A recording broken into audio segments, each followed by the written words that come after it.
is beautiful, there's so much hope.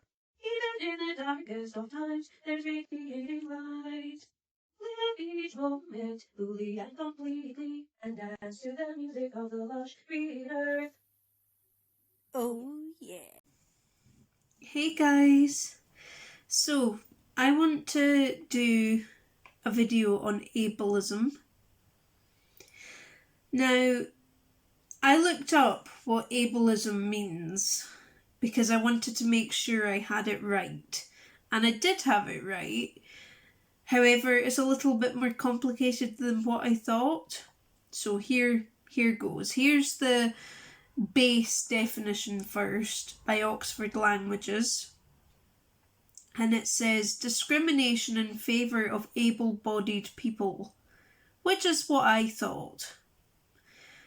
But here's the slightly more complicated definition of ableism by accessliving.org.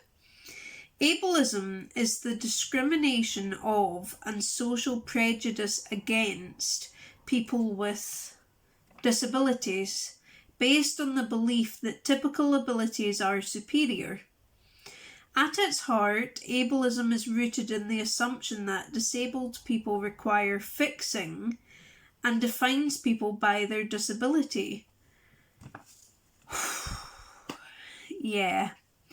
Ableism is not a very nice thing. And unfortunately, it's rife. It really is rife.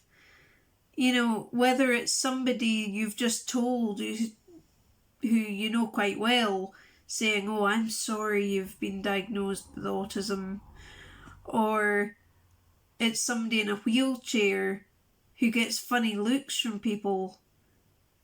That's just not nice. It's not nice at all. Or condescending looks, which is in some ways worse. So there is definitely this perception out there with ableism that some people are superior to others, and it's kind of rooted in, for example, people who don't have any diagnoses looking down on people who do. And the worst one actually that I can think of that I've experienced is slightly ableism but slightly not. So I have a hidden disability. Asperger's syndrome is very much a hidden disability. And I've had people overestimating as well as underestimating my abilities. And actually, there was one example where I used to do drumming, and the guy who was teaching me to drum initially, so my first drum teacher, he took my mum out of the room one day and he said, you know, Jamie's useless. And I could hear him. I could hear what was being said. Jamie's useless, she'll never be a drummer. Well, an advanced hire later, I proved him wrong. So, for me, it took getting the right teacher. And eventually I did get the right teacher. So it took getting the right teacher to really get me through my drumming. But I had a couple of teachers who were not understanding about my difficulties whatsoever and just thought I couldn't be bothered, or that I wasn't coordinated enough, or that I wasn't capable in some way or another. So that really sucked. I'm trying to think of any other examples actually where I've had ableism. Off the top of my head, I can't think of any right now, but I have experienced it, and I know that I've experienced it on many occasions. It's just thinking of examples is quite difficult. So what can we do about ableism? Well, making videos is a good start.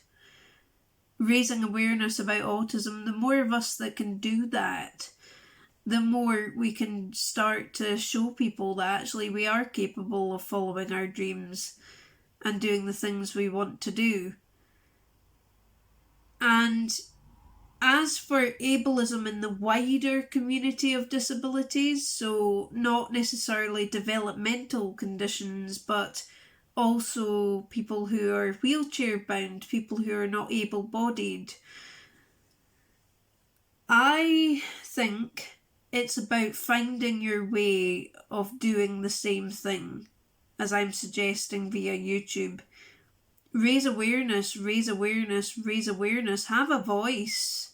Have a voice about what your needs are, but what your capabilities are as well, because disabilities, as I like to call them, are often abilities. They give you a unique perspective that in so many other ways could be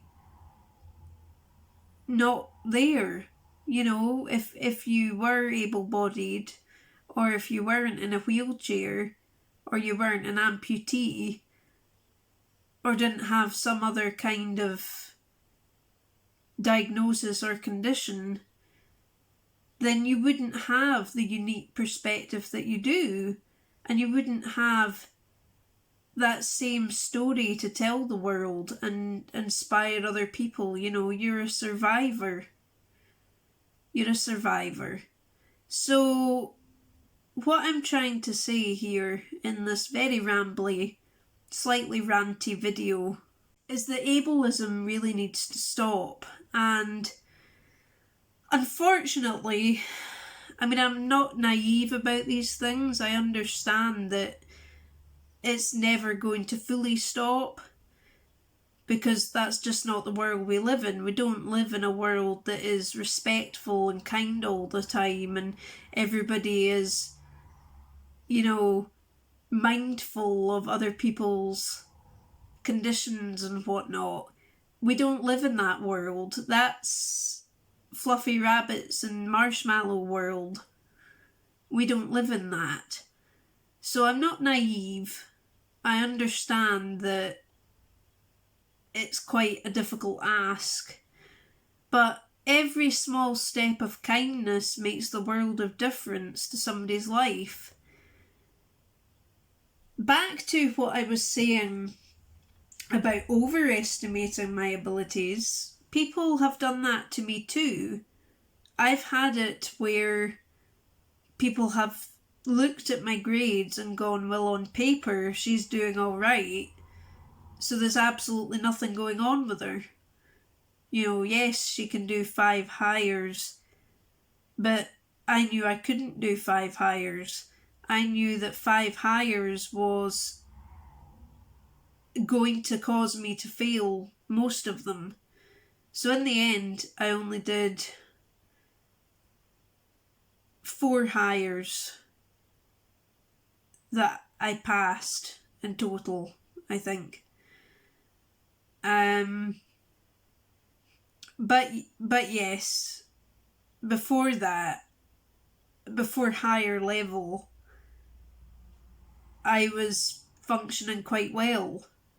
So people didn't pick up on my Asperger's syndrome or my learning difficulties until my mum took me privately, which I've talked about in another video. I've, you know, mentioned it.